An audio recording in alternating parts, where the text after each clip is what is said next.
So, you guys ready to talk about some partnerships? Absolutely. All right. And Hartej will join us here as soon as he gets here. I think we had some delays. So, let's hear it one more time for this panel. Man, this is bright. So guys, we ready to talk about some partnerships and stuff today? Cool. So partnerships, as we all know, are really important to growing a company, especially early on. And Jimmy, I hear that there's something really cool going on in your company, Wedgies. So what's going on there with partnerships? Sure. I don't know if everybody's familiar. We are going to say the word wedgies a lot here on stage. It is what we named our company, and we are a polling platform that powers voting on websites and social media. And partnerships have been very crucial for us in growing and providing like a new platform for us to like reach a broader audience. And currently, we just released basically voting on Medium and Reddit as part of a partnership. That's really awesome. So, Andre, what do you think? When do you think a company should start looking for a partnership? Partnerships are kind of a double-edged sword. So some of them are good, some of them are bad. It's just like a marriage. So I think I look for partnerships early on. If you can identify an opportunity that makes sense. One of the lessons I usually teach about entrepreneurship is you can't do it alone. So it's great to get partners, and partners could be of multiple sizes. So as early as possible, look for partnerships. I mean, it's a key part of business development. So it's a like, why should you start to consider partnering? As Jimmy, you mentioned you're partnering with Reddit and Medium. So why did you consider those as good partners? I think anytime you are considering partnerships, and Andre summed it up, it's a double-edged sword. It can be a great value, or it can be an enormous distraction, or at worst, it can be a legal liability as well. Mm-hmm. So the first thing to do is really to have a framework in place for evaluating like opportunities. And the framework that we use at Wedgies is, are the goals of this partner aligned with our goals? Does it help further the cause of what we're trying to do? Is the partner going to support us like we are going to support them? If it's, kind of a one-sided relationship where we are just going to be doing a lot of work with no like support or, publicity or promotion from the partner, then we're basically just doing work to provide a feature for them versus like actually having a true partnership. So those are all things that we look at before deciding like which partnership opportunities to go with. And how about you, Andre? I look at things slightly maybe differently. So I look at partnerships more as a value exchange. So in a traditional business models, typically it's a win-win model. So it's premised on the fact that I want what you have, and I'll pay something for what you have. So to get that product, or to get the partnership, or to get something. So there's a reason we want to partner. There's a reason we want to do that value exchange. So every time I'm looking at a partner, I'm looking at, okay, what am I bringing to them versus what are they bringing to me? And you always look at that divorce scenario. So if things didn't work out, what will happen? So there's a lot of companies will create a partnership, and suddenly they're in a no-win zone where they have to lose that partner for some reason, and they're stuck. And it could kill the business. So you have to look at partnerships in a very, very diligent way. I think I was talking to one of the entrepreneurs last night who was looking at doing something different, or adding a partner or adding a provider to them. And if they had done so in that scenario, they would have depended on somebody that could potentially go out of business and then would kill their business. So it's very important to identify that value exchange and the long-term vision and the what-if scenario, that if something goes wrong, what happens next? So building on that, like, what should you be looking for in a partner? Jimmy? I think Andre summed it up really well with the value exchange. You want to be able to provide value to your partner's platform and also make sure that you are also getting value out of it. A lot of times, especially as a startup, it can be really exciting to just want to get some publicity and basically be a button in somebody else's like ecosystem. And a lot of times that is not like actually valuable in a way that's going to drive growth in like a sustainable business. It's going to be maybe a press release that gets featured if you're lucky, like in the tech publications, but it's not going to like be an actual value. So to build on that, you really need to know like what the value is that you're looking for as a business, and not just like the PR flash in a pan. I would say fundamentals. Well, I'm very interested that you said the button in the App Store. That's very interesting, because a lot of businesses, that's the only partnership that they understand. That's the only way that they can break in. So what's another thing that you can do early on or even later? Andre? I think it's important to look at partnerships again in terms of the value. So a lot of entrepreneurs would, so I'm guilty of this as well. So I'm on my 13th company. We've sold 8, and every time we build one, I'm that young entrepreneur again that wants to go and get every dollar of revenue and every opportunity to. It's like the squirrel. It says, "Ooh, another one." So that's what we do. We're programmed to do so and to look at opportunities and identify them, and some of those are partnerships. So we get excited. I see money, I get excited, and I think everybody in the room should be. But the opportunity is when you look at these opportunities is when you identify it's more than a button. It's more than just let's create a mention and let's create PR. There is a strong value exchange, right? So when somebody wants to do a partnership, it's because they see value in what you're bringing, or you see value in what they're bringing. And I think that value equation is so critical to understand and to understand that exchange. So I believe in partnerships. I believe strongly in partnerships and making sure that you understand your value before you go into them, right? You bring value that's very significant, and that's why somebody would want to look at you. Most companies usually don't want to look at a startup, don't want to look at an entrepreneur that's just coming up with an idea unless they see that value. So make sure you understand it. Just like I call partnerships like relationships. I'm talking too much about relationships, but it's really like a dating equation or something. Yeah. You bring a value into that relationship, figure out that value, and make sure you understand it, because that's worth a lot. Well, I find myself when I'm talking about these relationships, whether it's an investor or a partner, it's like a marriage, really, because you're going to be with these people for the contract term, and it can be for many, many years, especially if you've chosen the right one. It can be longer than a marriage. Yeah. But it's true, unfortunately. So if you pick the right one, it can be amazing, and such wonderful partnerships can happen. So how long can you expect this kind of thing to take to actually happen? Jimmy, like for yours, for example, the medium one, how long did that take? I can actually back up to maybe a better example, if Okay. that's okay.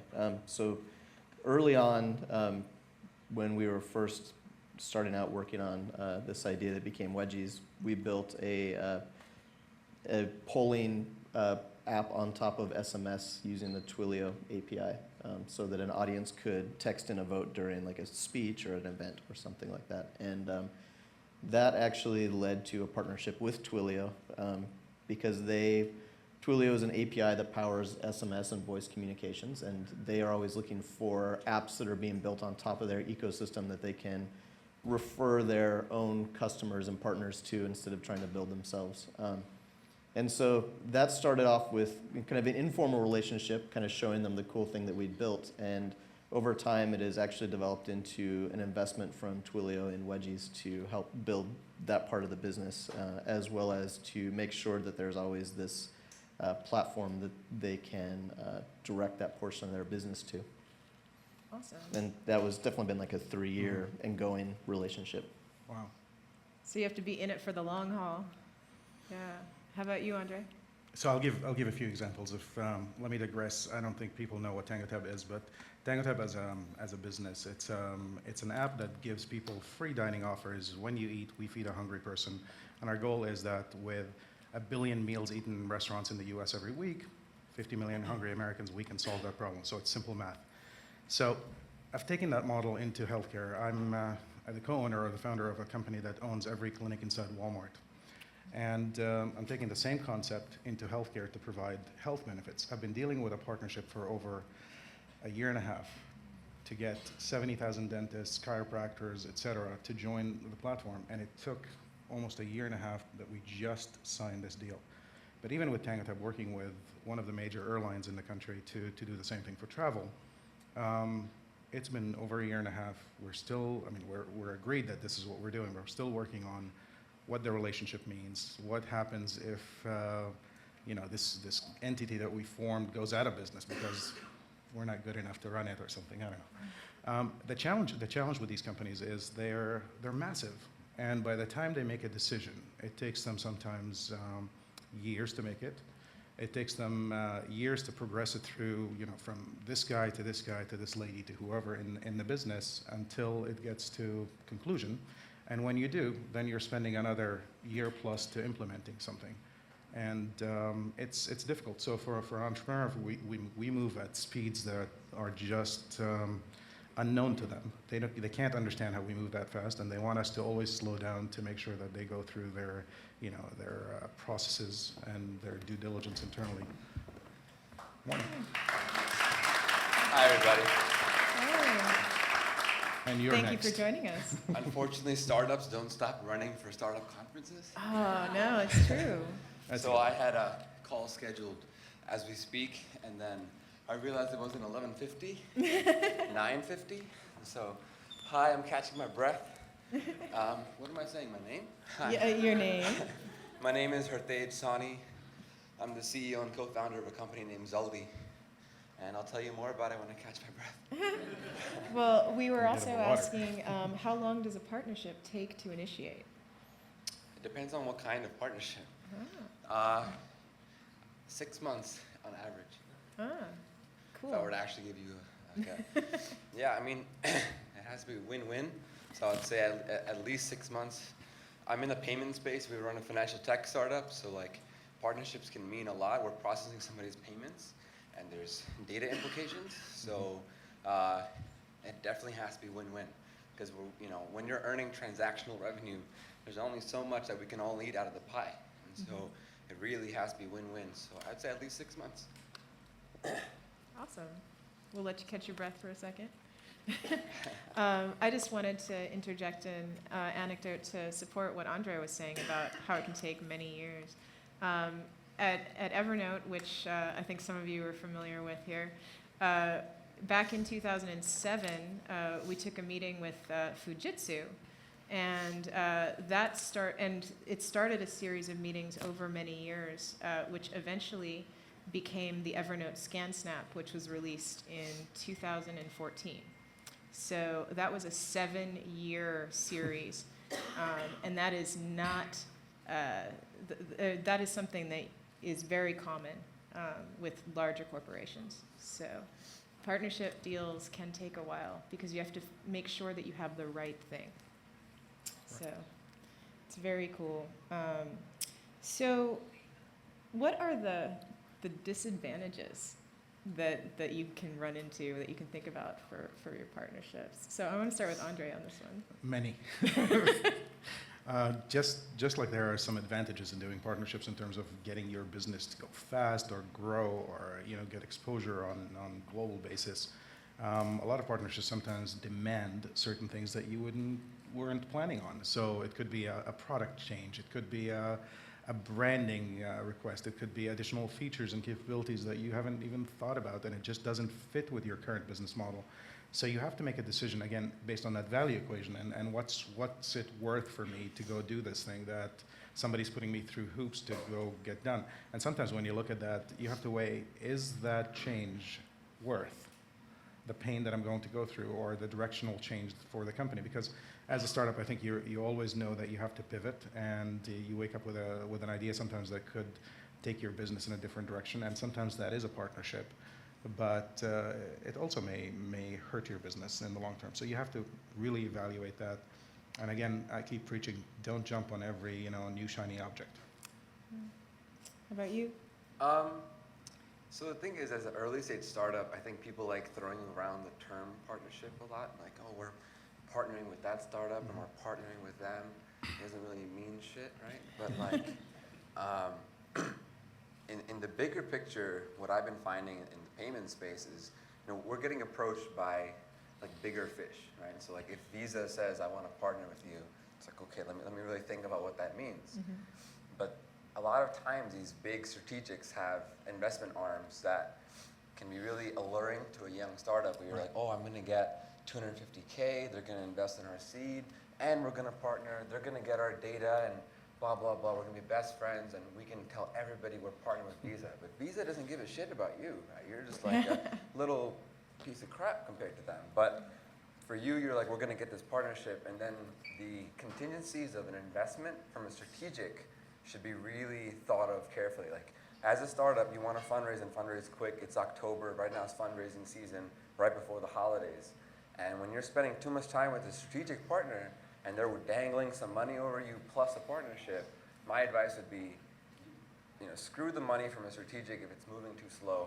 Focus on the partnership. And like he said, don't let them, let you waver your focus. Like if your goal is selling the product that has already been built, that's been tested, and you have clients paying for it, and there's no more features needed to sell it, don't listen to your partner trying to have them, add custom features because they have a client that this is designed for and the partnership is contingent upon. Like, it's very important as startups to stay really focused. You do one thing really, really well. Or make them pay for it before you go down that Yeah, direction. or make them pay for it. Which is funding. That's also true. And startups lose their focus just way too quick. How about you, Jimmy? So the question is, what are the downsides to partnership? And we think about platform risk a lot, which is when you're building on somebody else's platform. That's right. There's always the chance that that platform could shut you off unless you have an agreement in place. There's also ways to kind of mitigate that platform risk that we look at too. Because there's really different levels of maybe what you would call partnerships, especially for a startup where you're trying to leverage partnerships for a broader, reaching a broader audience for the purpose of finding product market fit. In that case, you can always build on top of a public API or use something that has a terms of service that is basically they can't shut you off without finding a very good reason. And that's one way to mitigate that platform risk. It's also a way to prove that what you've built is valuable in a way that might make platform partnership conversations easier with that platform to show that you're providing value to a subset of their users. At which point you still run the risk of them saying, well, we're just going to build that ourselves and give it to our users. So Right. there's platform risk is for us is kind of the biggest downside to partnerships, and we try to mitigate it by building on top of public APIs. Well, you're mentioning platform risk and building on public APIs. Well, with the public APIs, you can also end up with a lot of risks as well. So, because now there's a lot of open source things, people are aware how they use. So how do you mitigate those risks? Well, you can't necessarily mitigate that risk, but you need, at least for the type of partnerships and platform opportunities I'm talking about, you want to achieve an exit trajectory with one of these partnerships, which is your goal isn't our goal isn't always to be a polling widget inside of Twitter, but powering polling inside of Twitter or inside of Medium is a way to find more people that actually need and use our product. And so by using those channels as a way to acquire more users and get more,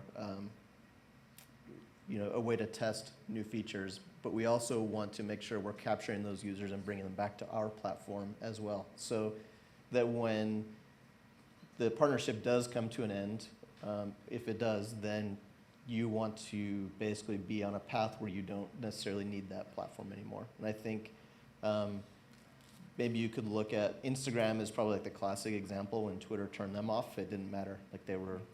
They had already acquired those users and brought them onto their own platform. Meerkat is maybe another example of somebody who leveraged Twitter.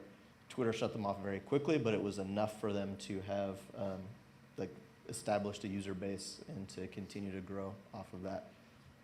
So, from what everyone is saying here, it sounds as if having your overall plan, like where you want to be as a company, is really important when evaluating these partnerships in the first place, because it's not enough to be like, to know where you are now. You want to know where you want to be when the partnership's over, in order to evaluate a partner properly, because then you can grow together to give that value add. Is that something that you use when you're evaluating your partners, Andre? Absolutely. So I think in every business, we always have a plan, right? Otherwise, you're not going anywhere. So with that plan, you're trying to achieve certain goals, certain milestones, and a partner or a set of partners may impact some of these goals, right? So I think one of the caveats is understanding the value equation, understanding, so I'm going to focus on some of the work that you've just talked about, understanding the value equation that you bring into that relationship, and that value may change over time, like your value may change over time as well. So you need to think about if something happens in the industry, right? So we live in a world that I preach called VUCA. Anybody heard of this VUCA? Stands for vulnerability, uncertainty, chaos, and ambiguity. So it's a statement that absolutely every entrepreneur needs to live by. And VUCA is all about what's happening around you. Change is constant. Change is happening all the time, and you need to keep your ears open and listening to everything around you. So your value equation as you're building your business may change because of some regulatory something that happened, or somebody that I call an ankle biter is nipping now at your heels because they're going to beat you. Those parts you're building are going to change. So as you're building these relationships, make sure that whatever the partner brings to you, the value they bring to you, is going to survive the relationship, because the relationship may go nowhere, right? So I can give an example of working on a partnership for a year and a half, and the partnership had two parts. One is a joint co-marketing and sales strategy, and one is an investment strategy. After a year and a half, the company decided that they can't invest. So had I depended on their investment, I would have been dead. We moved forward with a sales and marketing strategy, which is what I wanted, and I got all the value out of it. But if I had depended on their money, I would have died. So it's important to understand your value. It's important to understand the change that could potentially happen in your value equation, and build that partnership or multiple partnerships to support that value. You know, after hearing what you just said, one thing that comes to my mind is the difference in the way tech has been approached from, like, let's say the first .com boom to now. So we focus on point of sale systems, and we built a unique integration to the world's most commonly found POS systems in food and beverage.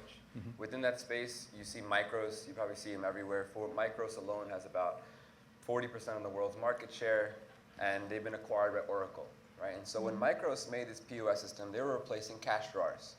And at that time, in order to impress their target customer, which is restaurants, bars, nightclubs, casinos, it was, we must build an all-in-one solution, right? They put in everything from POS basic capabilities to payroll management, inventory management, you name it, it's in that system. Today, a system that was made in like 1996, 1997, the average merchant only uses 5% of the Micros POS system. So every restaurant, bar, nightclub that you go to, they use 5% of that POS system, right? And now in 2015, if I'm advising a startup and I see them pitch and they say, we're gonna do everything, we're gonna build that, we're gonna build that, like, it's senseless. In this time, for us, it's like for our, we build mobile POS. I will never build a loyalty company. I'm not gonna add loyalty features into this. It's my job to find great companies that are building the best cloud-based loyalty solutions and to partner with them. And with our powers combined, we may one day displace the legacy POS companies, right? It's like that mentality in the past was like, we gotta build it ourselves and we'll just knock all of them out of the park. Now it's learn how to communicate with other humans, partner, and like with your powers combined, you will displace a IPO'd Oracle acquired giant. And that's the power of partnerships. I mean, like, I like how Jimmy brought it to a technical level of building on someone's platform, but this is what comes to my mind in regards to the power of partnerships in 2015. It's stay really focused on what you are really, really good at. Like we're in Zappos territory. They were acquired by Amazon. Amazon did nothing but sell books for a really, really long time. Like everyone told them they could turn into something else and acquire Tony's company one day. But in the end of the day, Amazon got really good at selling books, and that's it for a long time. Something to be learned from that. That's about it. Jimmy? Can you repeat the question one more time? Oh, Sorry. so it was, actually, I forgot what the original question was. This was a thought that came to mind after what you said. Yeah. I agree with these two gentlemen. All right. Yeah. But can I comment on the thought? Because, Yes. I think it's important as you're doing partnerships with smaller companies, you can bond much faster and much easier, especially if it's another startup. But again, you're both at risk. If you're partnering with a much larger company, they're Machiavellian. They're not looking at you because you're beautiful or you have a nice startup. They're looking at your value that you're bringing them, and they wouldn't care about anything about you. So just careful. Yeah. So partnerships, like, they can so easily turn. Like people can turn around. Like when you're in the middle of something, and I mean, it was great when it started, and I mean, and you've said like, you've got this VUCA, like things change. So what happens if you're in the middle of a partnership, you've got a contract with somebody locked in for 2 years, and suddenly, oh no, they've turned into your frenemy. What do you do? Does that happen to you, Jimmy? I think we had a situation where like we had an agreement. We were building on a social platform. It was like a beta platform that they had, and they wanted us to build some functionality for them. And in the end, they ended up turning off the beta program, but also kind of copying some of the stuff that we built for them, which was a bummer. But we didn't put all of our eggs in that basket. So that's really, like, if there's legal recourse, you can take that. But really the most important thing is don't put all of your eggs in one basket, as Andre said earlier. May I comment on that? Mhm. Just legal recourse. So if any of you as a startup thinks about legal recourse, you're dead. Because you don't have enough money to fight the big battles from a legal perspective. Even if you'll win them, the company's dead. So you have to be very careful about the eggs in one basket or the directional partnership. Thinking of that, like, how important do you think it is to license IP from people? Like, so if you go after patents, how important are they? Like, I mean, say you want to go for a partner because they have patents. Is that important? So patents are a subject that I actually went to DC to speak with Senator Harry Reid and a bunch of senators on behalf of the App Alliance about like patent reform, and I've thought about it quite a bit. It's kind of a broken system. There needs to be thought put into how do we protect tech patents versus healthcare patents. Like there's two different things, and some senators like Harry Reid are really focused on how do we protect the one guy that made the cure for AIDS, but that's not the same as someone who in 1996 put in a patent for anybody who makes a digital menu. So if you take a restaurant's menu and you put it on a cell phone, some guy has a patent on that. Or if I put your menu on an iPad, some guy has a patent on that. It's a really twisted space. My advice on that topic would be, if you can and you have something that's patent worthy, get the money, get the investors, and file the provisional. You should have it. It does help if it's patent worthy. At the end of the day, it still may not hold up in court, but if you have something that's truly patent worthy, like a unique API, a unique plugin, file the provisional and file it from someone that's not going to charge an arm and a leg. But get some good advice. Sometimes it's still not worth it. But yeah, everybody in this room that is interested on this topic, I think, should be putting an ear out to think about what is happening with patent reform in regards to tech, because the fact is that 95 to 97% of startups that are slapped with one lawsuit from a patent troll out there, 95, 97% of them instantly shut down because the minimum law fees to take them to court is $500,000. And that's just sad. And what's actually happening is, if I have a bullshit patent on like the restaurant menu, and then let's say somebody loses, they sue me, and they say, I sue them, and they come back and they put up the money for the court case, and that patent gets pushed to the side.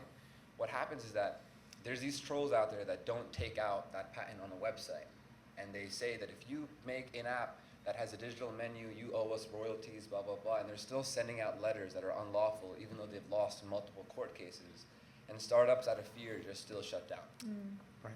But does that make you more attractive? I mean, if you do file a provisional and it gets granted, does that make you more attractive to a potential partner later on?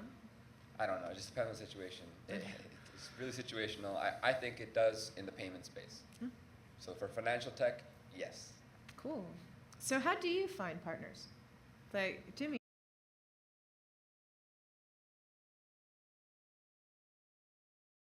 We have kind of our top level funnel for finding partners is Porter, my co-founder, and I believe in being friendly. So we try to talk to as many people as we can at conferences. We actually have a core value that we follow, which is if you are in line to like shake somebody's hand or like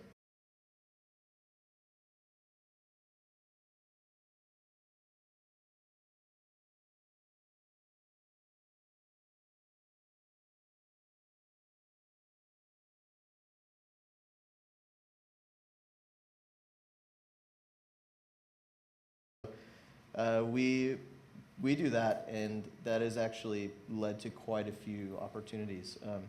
One example I guess I could give is so our integration into like Reddit and Medium and a bunch of CMS's content management systems used by newspapers is powered by a partner we use called Embedly, and I met the CEO of Embedly at a hackathon this last summer because I just wanted to go make something fun. I was a little burned out. So I made a high five counting Pebble app watch. So you could wear your Pebble watch and just give people high fives, and it like counted all your high fives and put it on a leaderboard so everybody that was using the app, you could see who was like giving the most high fives at this hackathon. And the CEO of Embedly was one of the judges, and he was walking around and he'd heard of wedgies before, and we started talking. And then he came back a little bit later and he said, I actually like your app better than anybody that used our API. And so he gave us like his prize, and from that point on, like it was super easy to negotiate that partnership because we had managed to make friends before. It's not necessarily a scalable solution to partnerships, but I think has served us well. How about for Zuldi? How do you do it? How do we find partners? Financial tech's a little more boring. We go straight for the big dogs, and it's not easy, but we go straight for them. From the First Data, Heartland, Visa, we go straight to some really big dogs and try to figure out what benefit do we bring to them, is it worth it, and then, if they're offering us a deal, are they trying to screw us? It's usually the kind of our thought process. It's a little more simple in our space. And when it comes to startups reaching out to us, that happens a lot. We're inbound reached out by at least like maybe 5 startups a week, I'd say. And they're usually startups that lack integration to POS. And they're like, hey, can you help us out, blah, blah, blah. There's usually something like that. And at the stage we're at right now, I disregard most of those emails. That's unfortunate, but it's a good problem to have as well. Yeah, like horse vision. I don't have peripherals. Gotcha. How about you, Andre? It's the right mentality. So we get approached by startups to do relationships of some sort, partnerships you want to call them. I typically ignore those, and the reason is not because they're bad people or something. It's just when you're in a startup mode yourself, you can't depend on anybody else, and you can't tie your company to somebody else, so the success of your company. Typically we go for the big boys, and relationships do matter, okay? So as an advice, if you have a board, first of all, get great board members to your company. Get great advisors because they have probably better connections than you do.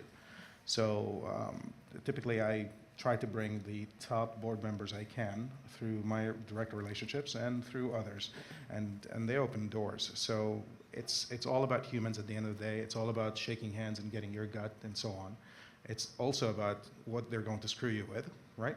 Because it's not about you, it's about them. And you want to make sure that when you're shaking hands, you're getting the right feeling, you're getting the right value equation defined, and it gets defined over time. But relationships do matter, board members do matter, and make sure that you're looking at the value from both sides. And you, investors. absolutely, but you bring enough value, otherwise they wouldn't look at you. Because it's not that your beautiful hair or eyes or whatever, it's what value you bring to them, and they will take you out if they need to. I will add, as soon as you said board members and investors. So investors, as I've been fundraising and raising capital, what I found is that even if an investor doesn't cut you a check, if you're talking to the right people in your space, that person will probably talk about you in different rooms. And so for both the people that cut checks and don't cut checks, it's very important to have important people talk about what you're building in the right rooms. And what I found is investors love saying, all right, I'm really interested, I'll cut you a check. Talk to my best friend, Nabil. He's been building in your space for a long time, and his company is a perfect synergy for you. And I invested in him, and there's a possible synergy. And if there's not a synergy, I'm definitely out. So you're like, wait a minute, like everything was going great. Now I gotta really talk to this guy Nabil, and if things go great, only then. And like, now I gotta learn about his company, and he's got some loyalty thing that I don't really care about. But that's often how a lot of good things also happen. But sometimes you also say, screw Nabil. Sorry, Nabil, I see you up there. But screw Nabil. Yeah, I'm usually Don't- like, screw Nabil and screw you for making me talk to Nabil just to get your money. Right. Yeah. So- Yeah. You know, like, I don't want to talk to Nabil. I was talking to you. Where's the money? Yeah. And that's part of, I mean, that's also that gut check that Jimmy was talking about, like trying to determine, because you are going to be in these relationships for a long time, like maybe he's really only in it because he's friends with Nabil, and he's trying to see if you'll be friends with Nabil too, because we all want to be friends together. So That is how we found some good ones, though. yeah. We did find some good partnerships that way. Yeah, I mean, because you want to be able to be sitting around the pool table, hanging out and drinking beers on a Sunday or something. Because you're like joining a tribe, right? So like in fintech, they have a really good financial tech portfolio. In payments, there's a lot of synergies that are possible. So if you find one investor that has a great portfolio, you may have just hit the partnership gold mine, right? Exactly. Where you're like, hey, I have a reason to synergize with this guy's whole portfolio. He's invested in all of them. He'll introduce me to all the founders, and there's a logical synergy. I need to get money from this guy. Like that could be a win-win-win all around the board. So, just want to say any closing comments you might have, just anything that you might want to say to people about business development in partnerships. Andre? So with all the possibilities of pitfalls of partnerships, I still believe strongly in partnerships. I go out for creating a lot of partnerships. Typically as the CEO, I'm probably the best BD guy for the company. And I'm always working to find relationships that improve my business. So I'm looking at it from my perspective, and I'm quite sure that the person or the group that we're going to be dealing with, they're going to look at their side. And together, if we can find that value, then it makes sense. But I absolutely believe in partnerships, and I think it could push a startup so much further, faster than anything you would do on your own, because you don't have enough money to do what you could do with a partner. I would just repeat what I always say is stay laser focused. You know, you're solving a problem, pick the problem and stay laser focused, and don't rush to even partner. There's no rush. Focus on what problem you can solve with your core team in-house. Don't go try to make a partnership with an unbuilt product that's not even been launched. Right? I hear these startups, I'm like, yeah, we're going to partner with them. And I'm like, is it live? Has it been tested? Is anyone paying you? Like, well, Or them. slow down, buddy. Like, let's build a product first, get a little bit of seed capital, test it, and then we'll partner with Visa. Yeah. You know what I mean? Exactly. So like, stay really laser focused. Remember, Amazon sold books forever. I guess my advice would be first to find a scalable way to make friends as a way to find like these partnership opportunities for the space that we're in. And then make sure you have a good framework for evaluating the potential for partnering. You need to know why you're doing what you're doing, and also why you want to partner with somebody and why they want to partner with you, so it could be a win-win. And yeah, that's all the advice I really have on that. So the only thing I would add is just be patient, because these things can take time, and if you're not patient, then you could lose a great potential partner. So I just want to thank everyone for a great panel, and yeah, so.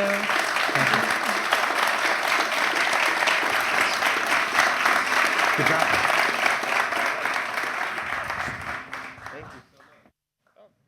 Thank you so much. Yes.